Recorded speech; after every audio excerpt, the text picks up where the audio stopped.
rahasia gelap di balik pengkhianatan.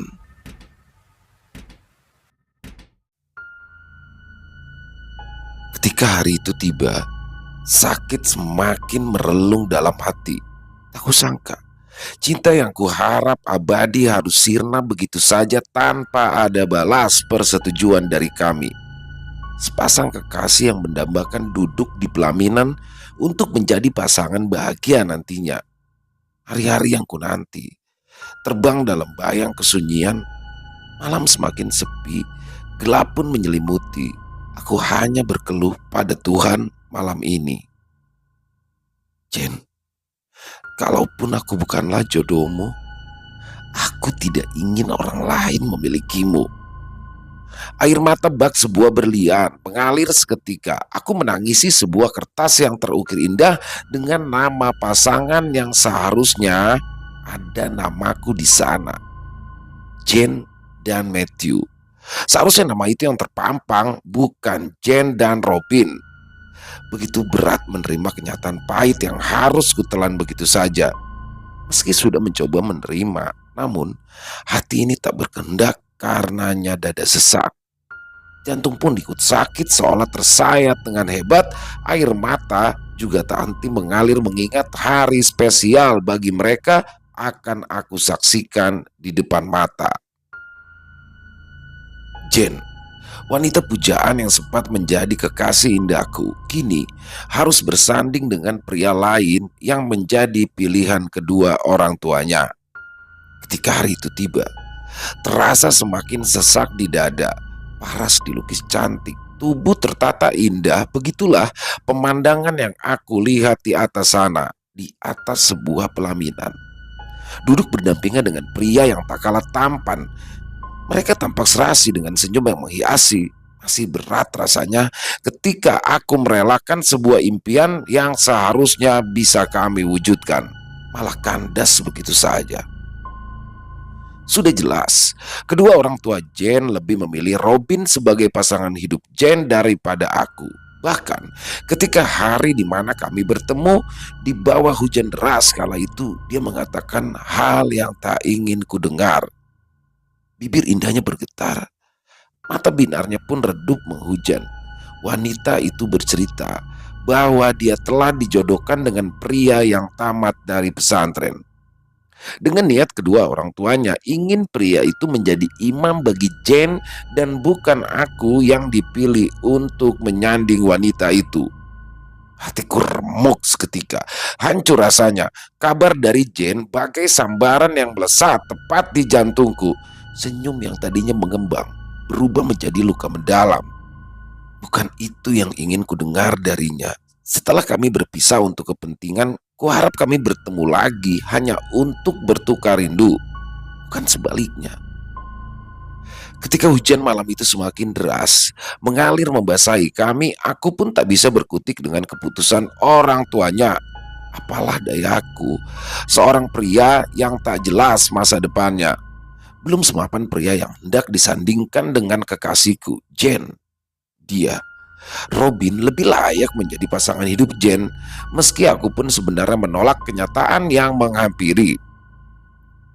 Di atas pelaminan, para tamu berjabat tangan dengan sepasang pengantin yang tersenyum bahagia. Aku pun ikut dengan mereka. Kupandangi wajah wanita yang mungkin tak bisa lagi kusentuh nantinya. Dia telah menjadi istri pria lain sekarang. Indah, wajahnya sangat indah. Dengan riasan yang serasi dengan gaunnya, dia tersenyum padaku meski harus kubalas senyuman getir. Kerongkonganku tercekat, lidahku keluh ketika harus mengucap kata selamat sebagai tanda aku mengikhlaskan dirinya dengan Robin. Namun, lelaki yang ada di sampingnya malah berbuat sebaliknya, menyeretku dengan kasar di depan para tamu yang sedang berjabat tangan.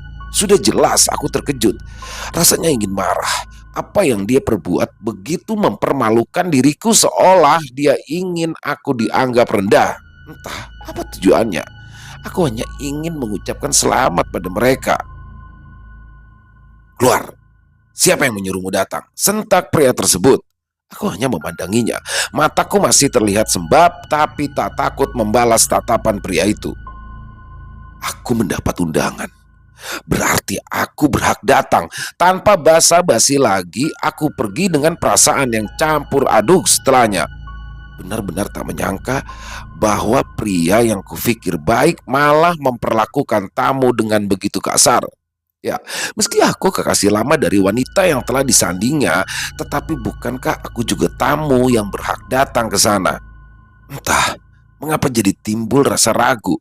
Setelah perlakuan itu, aku jadi berpikir apakah pria tersebut bisa memperlakukan Jane dengan baik seperti yang diharapkan kedua orang tuanya. Sudahlah, malam-malam kulalui, berteman dengan sunyi, mengharap sesuatu yang tak akan terjadi. Setiap hari aku hanya merenung, menghabiskan waktu di dalam kamar sambil bermain sosmed atau kadang hanya sekedar bermain game kalau sedang bosan. Tak jarang juga aku mengurung diri, tidak makan juga tidak mandi. Ya, begitulah kehidupanku setelah putus dengan Jen tempo hari. Walau memang aku mengikhlaskan kepergiannya, tapi tidak dengan perlakuan Robin hari itu. Hatiku benar-benar panas, bahkan sampai berbulan-bulan pun aku masih bisa mengingat apa yang dia lakukan sampai membuatku malu. Dari situ, obsesi tak terbendung, seakan ikhlas itu tak pernah ada, tak pernah terucap dari bibirku. Beberapa bulan setelahnya, aku hanya mengisi hari dengan mencari tahu kehidupan Jen dan Robin setelah pernikahan mereka. Mulai dari mengikuti akun Instagram, Twitter, dan juga Facebooknya, tak kehilangan hari tanpa senyum manis dari Jen. Dan aku benci ketika melihat dia tersenyum dengan pria yang ada di sampingnya, Robin. Kecewa dan tak terima semakin hari semakin menjadi. Rasa itu meruak, membawa niat buruk yang tak pernah terfikirkan olehku sebelumnya. Hanya dengan cara ini, aku bisa mendapatkan Jen kembali.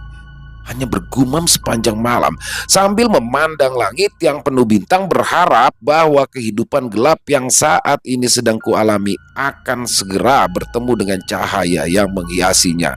Hanya dengan itu aku memiliki harapan. Satu-satunya cara yang harus aku lakukan. Jen, kalaupun aku bukan jodohmu, maka Robin juga tidak berhak menyandingmu. Kata yang kembali terucap saat sepasang bola mata kembali memandang kertas lusuh yang masih terukir indah. Bukan dia pria yang ingin kau nikahi, bukan begitu? Berhari-hari dendamku semakin terasa menggerogoti jiwa. Begitu juga obsesi tentang Jen yang tak bisa terbendung lagi. Wanita itu jauh dari kata sempurna, bahkan tak bisa dijelaskan dengan kata-kata. Entah bagaimana caranya, aku ingin rasa sakit ini terbalas dengan perlakuan yang setimpal. Meski dengan hal buruk sekalipun, aku tak peduli asal Jen menjadi milikku lagi. Keesokan paginya, aku mengemasi barang dan pergi ke suatu tempat yang lumayan jauh dari sini. Tepatnya ke salah satu desa di kota B.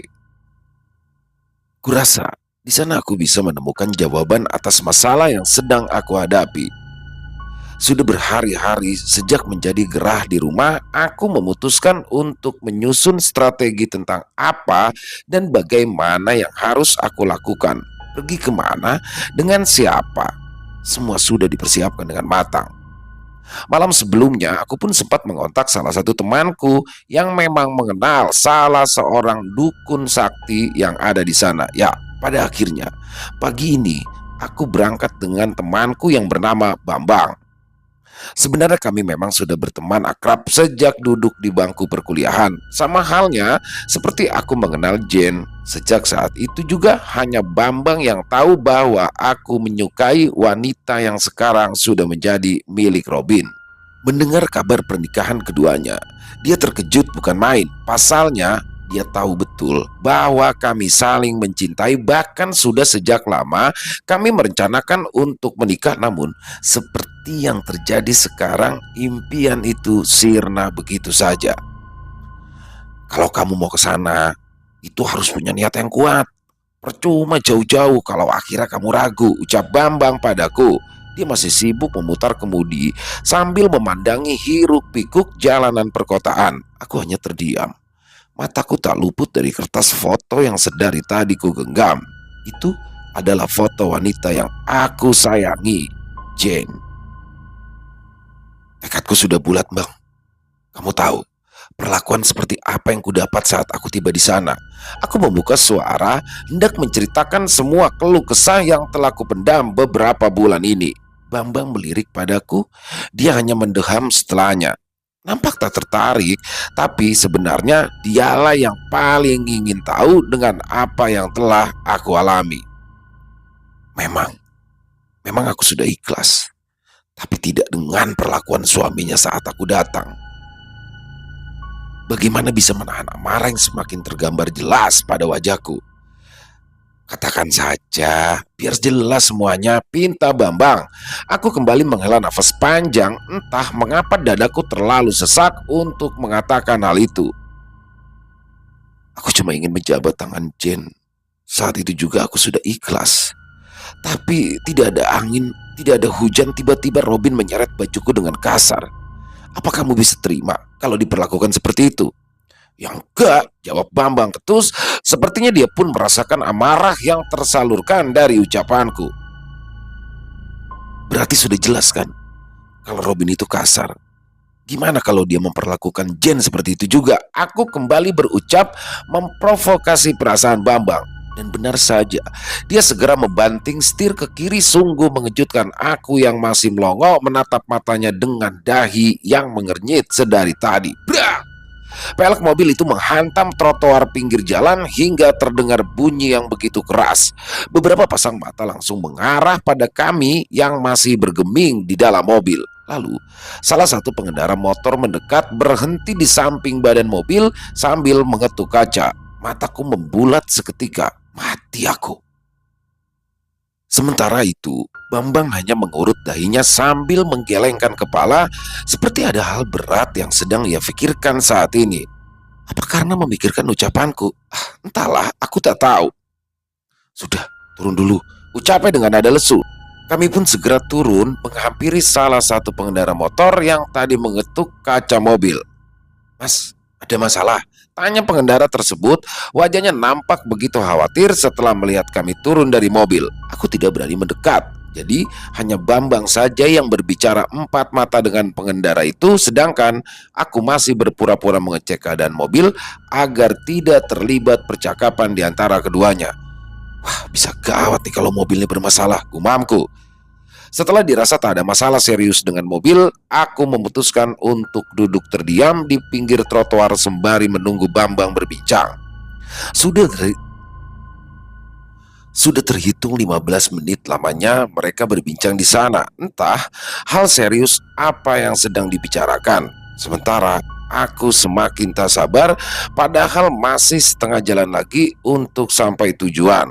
Aku khawatir kalau kami harus memakan waktu lebih lama untuk sampai ke tempat tersebut. Namun, apa boleh buat? Tak ada pilihan lain sekarang. Mendapat bantuan dari Bambang saja sudah bersyukur. Mateo, sini. Tiba-tiba saja, dari kejauhan Bambang memanggilku dengan antusias. Membuatku agak curiga karenanya. Apalagi pengendara tadi tampak tersenyum penuh makna kepadaku. Jantungku seketika berdegup kencang. Langkah kakiku pun ragu-ragu untuk mendekat pada mereka. Apakah aku akan mendapat jawaban atau mendapat sebuah masalah besar? Tak berpikir lama, aku segera beranjak menemui keduanya, meski dengan langkah ragu, tetapi mendapat dorongan dari hatiku. Ya, kenapa? Rasanya semakin aneh ketika pengendara itu memberi jabatan tangan. Ada apa sebenarnya? Tidak usah takut, Mas. Nama saya Ratman. Kebetulan saya itu warga dari desa yang ingin Mas kunjungi. Perkenalan singkat dari pengendara tersebut yang rupanya bernama Ratman. Aku sontak terkejut mendengarnya. Bingung tapi senang juga. Seperti mendapat sebuah jalan keluar dari masalah besar yang sedang aku hadapi. Suatu kebetulan yang patut dimanfaatkan. Ya Mas, betul. Saya Matthew. Aku segera memperkenalkan diri juga dengan menerima jabatan tangan dari Ratman. Masnya kalau mau ke desa, bisa saya antar. Ikuti saya saja. Tawaran dari Ratman langsung mendapat anggukan mantap dari Bambang. Baik mas, biar nanti saya ikutin dari belakang, ucap Bambang dengan yakin. Tak berlama-lama kami langsung masuk ke dalam mobil, sedangkan Ratman sudah siap dengan motornya.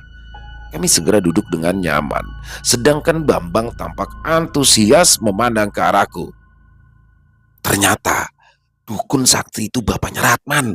Hal yang membuatku lebih terkejut ketika mendengar ucapan Bambang.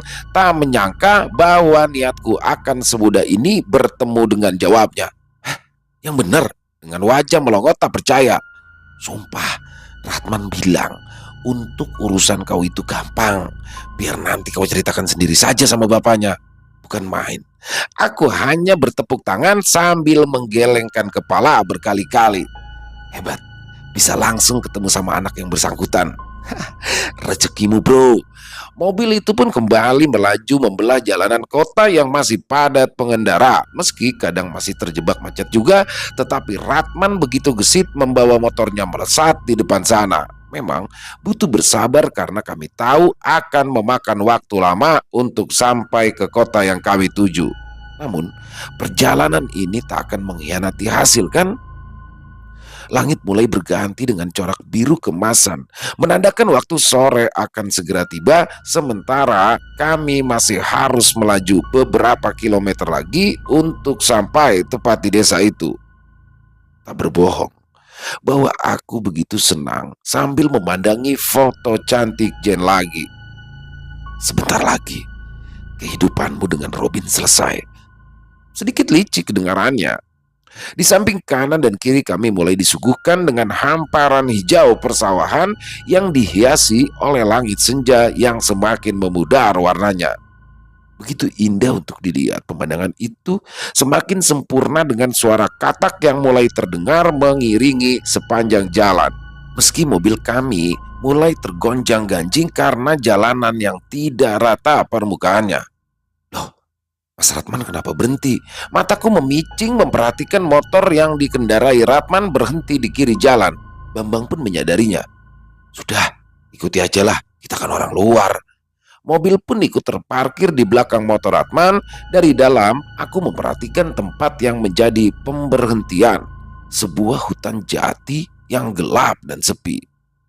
Hanya dengan memandangnya saja, tempat itu bahkan mampu membuat bulu kuduku bangkit seketika. Ayo turun. Bambang segera menepuk pundakku, sepertinya dia menyadari ada keanehan yang aku rasakan. Jujur, tubuhku mulai gemetar.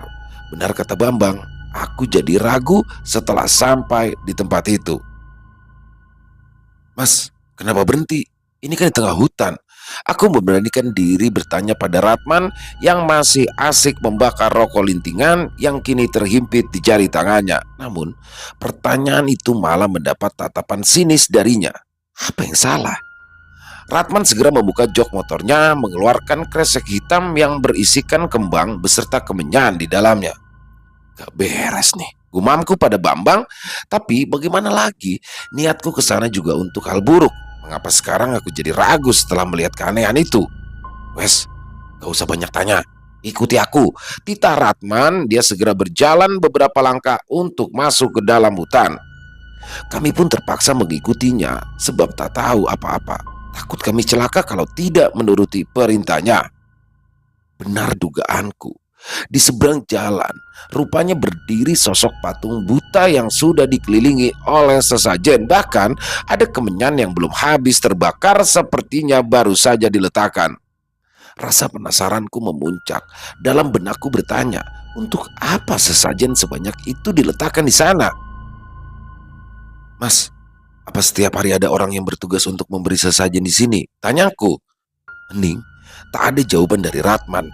Pria itu masih sibuk membakar kemenyan untuk dipersembahkan. Kalian lihat sesajen sebanyak ini? Hah? Kira-kira dari siapa? Pria itu malah balik bertanya kepada kami. Gak tahu mas. Ya aku begitu naif sepertinya, bahkan ketika Ratman melempar pertanyaan ulang sungguh membuatku semakin tak mengerti dengan kondisi ini. Sudah jelas, ini dari orang-orang yang ingin mencari syarat kemari. Faham? Wes, gak usah banyak tanya. malah jadi memolo nanti. Ratman berdecak kesal, dari sorot matanya pun terlihat rasa malas menjawab, seakan dia sudah muak dengan pertanyaan yang sama. Kami semakin dibuat kebingungan setelahnya, apalagi sedari tadi Bambang sudah terlihat tak nyaman. Aku pun merasakan keanehan juga. Ayo, keburu malam mas. Masih pengen selamat toh?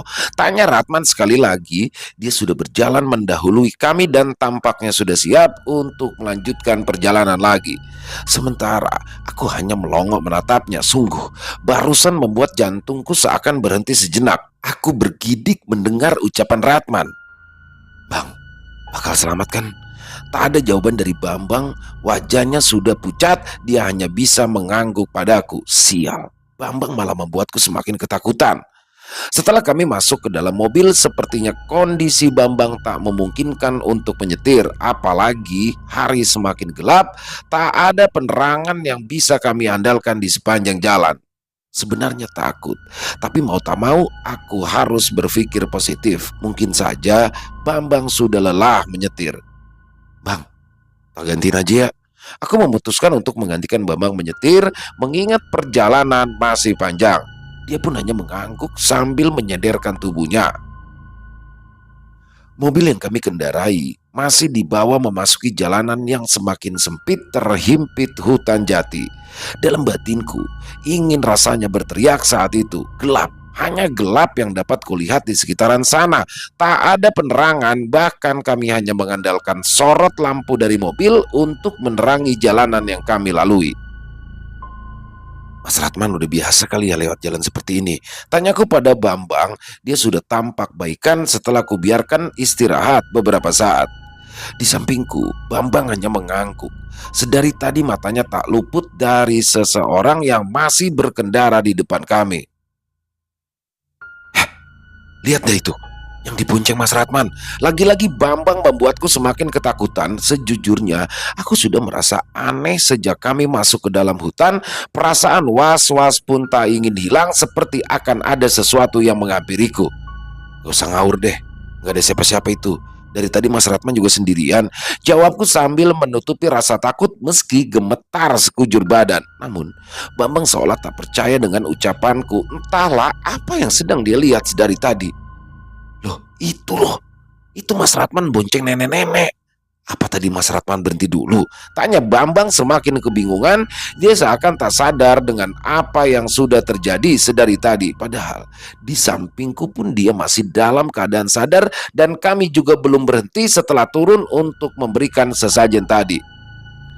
Kamu capek kali Bang? Udah tidur aja. Tak kuhiraukan keadaan Bambang yang membuat semakin takut saja. Aku lebih memilih untuk fokus menyetir karena jalan yang kami lalui semakin terjal, bahkan badanku rasanya pegal tergonjang-ganjing di dalam mobil. Pegel banget badanku Bang, keluhku pada Bambang. Dia pun mengiyakan. Tiba-tiba dia juga mengeluh pundaknya terasa nyeri. Pundakku kok kayak sakit banget ini ya, kayak ditusuk-tusuk, ucapnya. Aku langsung menoleh dengan mata membulat. Yang bener aja, jantungku semakin berdegup kencang. Udah gak apa-apa, kecapean aja mungkin.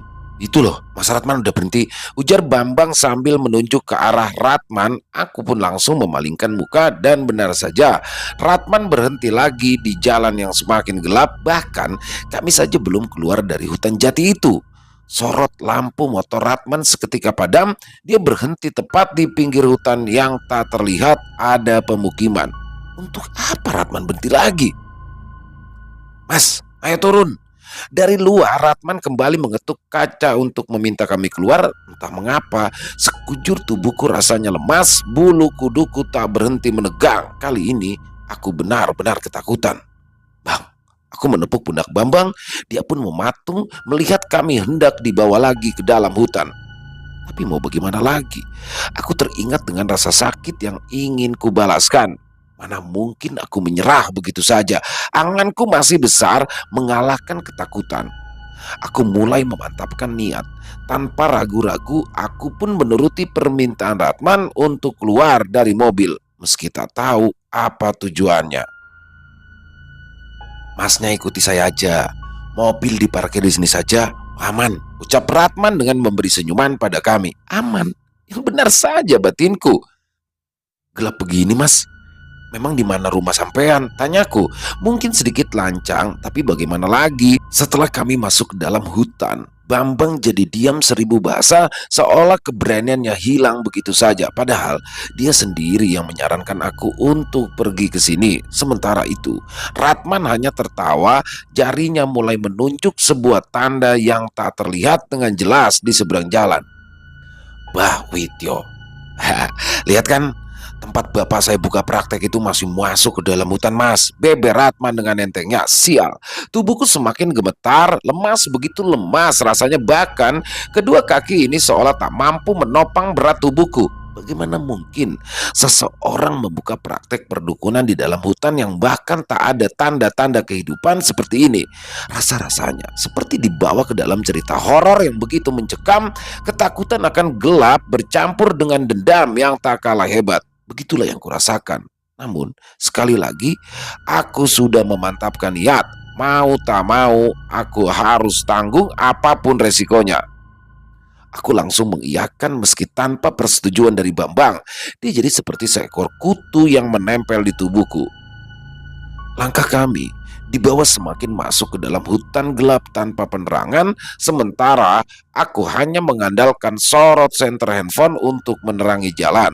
Barangkali ada sesuatu yang lebih membahayakan, ular misalnya. Sedari tadi, mataku tak henti melirik setiap sudut hutan. Meski hanya samar terlihat, sesekali juga aku merasakan ada sesuatu yang mondar-mandir seperti sedang mengikuti kami. Seketika membuatku teringat oleh ucapan Bambang soal nenek tua yang dibonceng Ratman. Mas, memangnya wajar ya kalau bapak sampean membuka praktek di tengah hutan? Tanyaku tiba-tiba. Pertanyaan itu mendapat anggukan dari Ratman. Lah, memangnya harus terang-terangan, Mas? Mana ada yang seperti itu? Jawab Ratman. Dia terkekeh setelah mendengar pertanyaanku seolah itu adalah hal yang lucu. Oh iya, Mas, itu Bambang kok gendong bocah? Tanyanya kemudian. Pertanyaan macam apa itu? Mendengarnya kami langsung berhenti mematung. Sementara aku langsung menoleh ke arah Bambang. Dia pun menatapku dengan mata membulat. Yang benar, Mas. Seketika wajahnya kembali pucat setelah mendengar pertanyaan mengerikan dari Ratman. Namun Ratman kembali tertawa sembari menepuk pundak Bambang berkali-kali. Wes, rapopo, biar nanti diusir sama bapakku. Aku tidak menggubris ucapannya barusan, hanya fokus dengan tujuanku. Entah akan dibawa kemana langkah ini, aku tak peduli. Diriku sudah diambang batas ketakutan. Sudah, Bang, ikuti saja. Aku berbisik kepada Bambang yang masih pucat wajahnya. Dia pun tak bisa berbuat apa-apa selain mengiyakan ucapanku. Kami pergi ke sana juga dengan harapan selamat dari mara bahaya. Tak lama setelahnya, sepasang mata langsung menangkap suatu objek yang begitu mencolok di tengah gelap hutan dengan pohon tinggi menjulang. Yang kami tuju telah berdiri di depan mata. Di sana berdiri sebuah gubuk yang tak begitu besar tapi tampak kokoh kayunya. Nah, itu rumah bapak. Kalian panggil saja Mbah Widyo. Jangan coba-coba berbohong kalau sama bapak. Sekali lagi ucapan dari Ratman kembali membuat jantung bergetar. Mas, ini hanya saya yang masuk. Untuk memastikan sebab Ratman hanya berdiam di depan tanpa ada aba-aba untuk mempersilahkan kami masuk ke dalam. Pria itu mengangguk dengan mantap. Yang punya urusan saja yang boleh masuk. Silakan, Mas. Saya tunggu di sini, jawab Ratman. Jantungku kembali berdegup kencang. Rasanya pikiran ini tak henti menebak apa yang ada di dalam sana. Apakah tempat yang gelap dengan penuh bau bunga atau ruangan dengan penuh benda keramat yang mematikan? Tak tahu. Pikiranku buyar seketika. Mas, ini beneran saya aja. Gugup rasanya, tubuhku lemas, bahkan kaki ini tak mampu untuk diajak melangkah maju. Aku hanya bergeming di depan pintu rumah dengan lampu teplok yang menjadi pencahayaannya. Bambang tampak bersembunyi di balik tubuh krempeng Ratman yang bahkan tak bisa menutup utuh tubuh Bambang. Dia tampak ketakutan juga melihatku. Sementara Ratman seolah sudah terbiasa dengan situasi mencekam seperti itu. Oke mas, lebih baik cepat sebelum terlambat, tegas Ratman sekali lagi. Tak ada pilihan lain selain mengiyakan ucapan Ratman. Pelan-pelan tapi pasti kakiku mulai melangkah perlahan hendak membuka pintu yang sudah ada di hadapanku.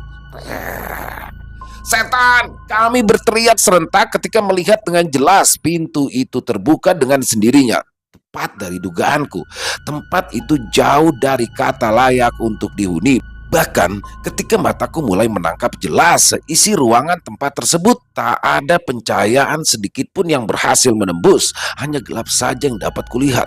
Sesekali juga tercium bau semerbak bunga dengan aroma khas dupa yang telah dibakar berasal dari dalam sana. Bah tahu, kedatanganmu ke sini untuk apa? Masuk. Dari dalam sana terdengar suara pria setengah tua, sungguh mengejutkan apalagi aku tak bisa melihat sosoknya. Kemudian, aku masuk seorang diri dengan ketakutan yang semakin menguasai. Jiwaku seakan dibawa terbang tak kemana, hanya keadaan gelap saja yang menyelimuti. Tentu saja membuatku merasa tak nyaman, sepi, gelap, bau semerbak yang mulai membuatku mual. Aku terduduk di sana. Tak jauh dari sebuah meja yang memang rendah kakinya, kurasa di hadapan meja itu ada seseorang tengah berdiri memandangku. Tapi aku tak tahu. Pandanganku berangsur-angsur menghitam, yang bisa kudengar dari sana hanya ramai. Seperti diri ini dibawa ke suatu pasar. Dan setelahnya, aku tak sadarkan diri. Yang aku tahu, hanya saat terakhir hendak memberikan foto seseorang kepada Mbah Widyo, namun sungguh ampuh ilmu dukun itu sehingga dia bisa menjalankan niatku tanpa sepengetahuanku. Aku tak tahu apa yang sedang dilakukan dukun tersebut di dalam sana, bahkan tentang berapa banyak demit yang mengerubungiku, aku benar-benar tak tahu. Jiwaku seolah seperti dibawa melayang dalam angan dendam yang teramat dalam. Mas Ratman, rasanya seperti orang linglung ketika tersadar bahwa diriku tidak berada di rumah Mbak Widyo lagi, melainkan di rumahku. Bingung, sungguh bingung. Aku tak mendapati Bambang di sampingku, hanya ada Ratman saja yang sedari tadi menunggu di dalam kamar. Wes mas, Bambang lagi bikinin minum untuk mas, jawab Ratman halus dengan logat medok khas orang Jawa. Tak lama setelahnya Bambang datang membawa secangkir teh hangat untuk dihidangkan. Aku hanya menatapnya dengan dalam. Dia tampak berbeda, seolah masih ketakutan dengan apa yang telah terjadi. Bang, gak apa-apa, tanyaku. Benar saja, dia tampak lebih pendiam. Gak apa-apa, jawabnya singkat. Apa maksudnya ini? Serangkaian kejadian tak bisa kuingat dengan jelas, terlebih ketika aku masuk ke dalam ruangan yang gelap serta pengap. Hanya itu yang dapat kuingat. Setelahnya, aku tak tahu mengapa diriku tiba lagi di rumah. Sudah mas, gak usah bingung. Pesan bapak, gelang kembang itu tetap dipakai untuk semingguan ini. Dan untuk instruksi serahkan saja sama Mas Bambang. Dia yang tahu semuanya. Beber Ratman. Ya, penjelasan itu tak logis bagiku. Mengapa urusannya sampai ke Bambang? Dan lagi ketika aku menyadari pergelangan tangan kiriku sudah terikat perban dan juga gelang kembang. Dari perban itu terlihat bekas darah yang nampaknya berasal dari goresan yang lumayan panjang. Ingin marah rasanya, tapi entah mengapa diriku tak bisa meluapkan kemarahan saat itu juga. Seakan ada yang menahan untuk tidak melakukan apapun meski aku tak tahu siapa dan apa yang menahanku. Semakin larut dalam bayang keputusasaan, rasanya jiwaku masih melayang dan tinggal raga dengan nyawa sementara. Entah mengapa hatiku merasa sangat kosong, bahkan dendam yang semula kubawa lenyap begitu saja. Apakah hal itu efek dari sesuatu yang telah dilakukan Mbah Widyo padaku? Setelah percakapan singkat itu selesai, Ratman mulai berpamitan untuk kembali pulang, sedangkan Bambang sementara masih tinggal sampai keadaanku pulih. Matthew, gak usah khawatir, kita lihat saja nanti. Pasti ada kabar yang kamu tunggu-tunggu. Ucapan itu melekat di kepalaku. Siang berganti malam. Bayang-bayang Jen masih melekat di pikiranku. Setiap kali aku mengingatnya, ku sebut namanya dan hal yang tak terduga terjadi. Aku mendapat pesan dari Jen kalau dia mendapat kekerasan dari Robin. Rasanya setengah tak percaya, marah, tapi aku senang. Aku mulai merasa bahwa dukun itu memang sakti mandraguna. Tak ada hitungan hari saja dendamku mulai terbalaskan. Ini kesempatan bagus untuk mengambil kembali hati Jen, mengambil seutuhnya hati dan tubuh Jen. Malam itu, aku bergegas mengendarai mobil Bambang yang sengaja ditinggalkan, tak peduli mulai larut malam. Tujuanku kini hanya satu, untuk mendapatkan Jen seutuhnya. Kami sudah mengatur janji untuk bertemu di halte bus yang terletak tak jauh dari rumah Jen. Sangat menguntungkan untukku. Berkendara ke sana tak membutuhkan waktu lama. Sungguh keberuntungan malam itu. Bidadari cantik berdiri tepat di hadapanku dengan matanya yang indah walau terlihat sembab. Rambutnya indah, terurai lepas. Sungguh, wanita itu mengacau hatiku.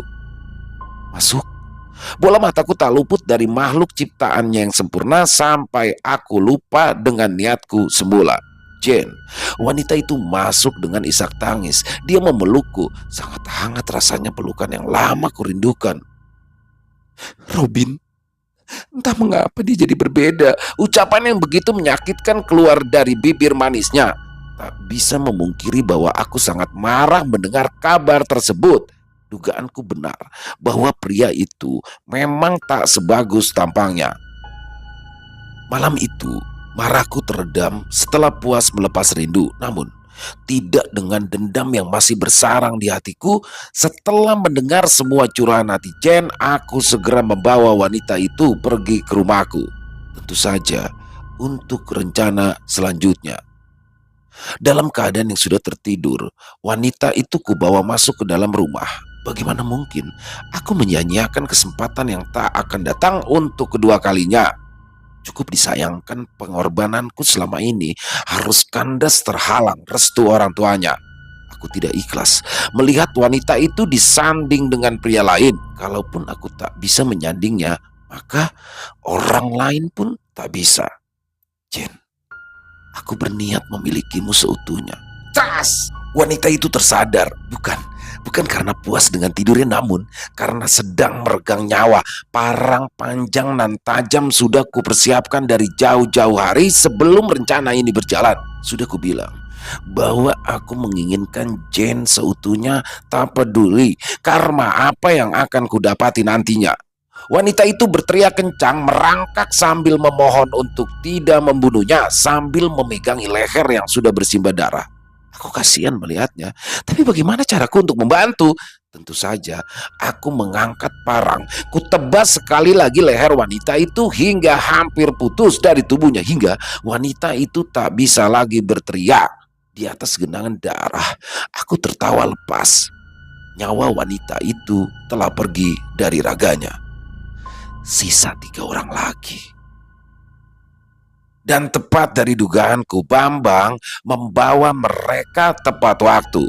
3 orang yang kutunggu akhirnya tiba, masing-masing dengan mulut terikat. Mereka menyaksikan dengan kedua mata anak beserta istri tercintanya telah mati. Maaf, tapi ini setimpal dengan rasa sakit yang kalian berikan. Ya, niatku pergi ke dukun hanya ingin membuat keluarga mereka hancur. Namun, terasa kurang jika tak ada tumpah darah yang bisa kusaksikan. Apakah ini obsesi? Tidak. Ini buat dari sakit hati. Mereka, manusia penuh dosa, berhak mendapatkan semua ini. Mereka berteriak, melonglong bagai anjing liar ketakutan. Puas mendengarnya hingga parang kembali melayang, menebas sekaligus 3 nyawa seperti cacing menggeliat di atas ubin. Mereka semua meregang nyawa di atas kubangan darah anak beserta istrinya. Puas rasanya. Malam itu, aku berpesta di atas 4 nyawa. Beginikah rasanya? Tawa lepas seperti orang gila di sana. Robin, Aku tidak pernah merestui hubunganmu dengan Jen. Ya, lagi dan lagi aku berbicara sendiri sambil menari-nari tanpa sadar berapa nyawa yang telah melayang. Sementara Bambang, dia hanya menatapku gemetar seperti ketakutan. Namun, aku tak memperdulikannya sampai aku terlambat mengelak dari serangannya. Mulutnya bergetar, tatap mata Bambang sudah redup menghujam. Parang yang telah berlumuran darah kembali dilempar, melesat tepat di dada kiri Matthew. Satu nyawa lagi akan segera hilang. Obsesi Matthew beriringan dengan ambisi Bambang meruak.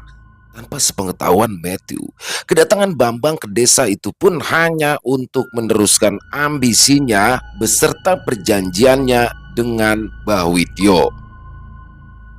Yang mana jauh sebelumnya rupanya Bambang telah melakukan ritual pesugihan di kediaman Bawityo yang ada di tengah hutan.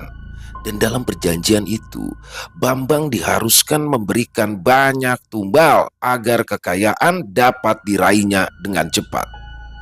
Hingga pada akhirnya, Bambang merenggut satu nyawa juga. Keputusasaan, ambisi, serta janji yang telah dia ingkari membuatnya frustasi. Sangat tak terduga, pria itu juga melayangkan satu nyawa di sana. Dan setelah semuanya selesai, tinggallah dia seorang diri di sana. Manusia terkadang lupa dengan sang pencipta apabila telah gelap mata. Hati pun seakan tertutup dengan dendam yang tak ingin meredup hingga apapun dilakukan, bahkan dengan cara keji sekalipun.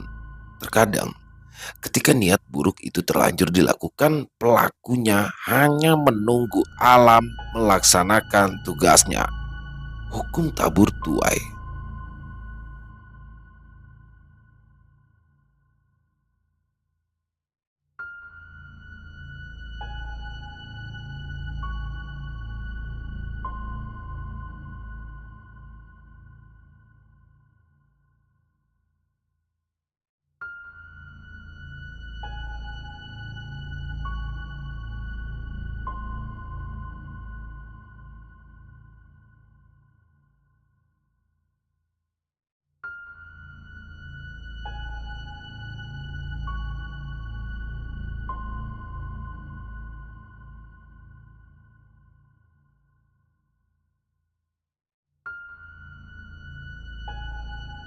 Selesai. Wow, luar biasa.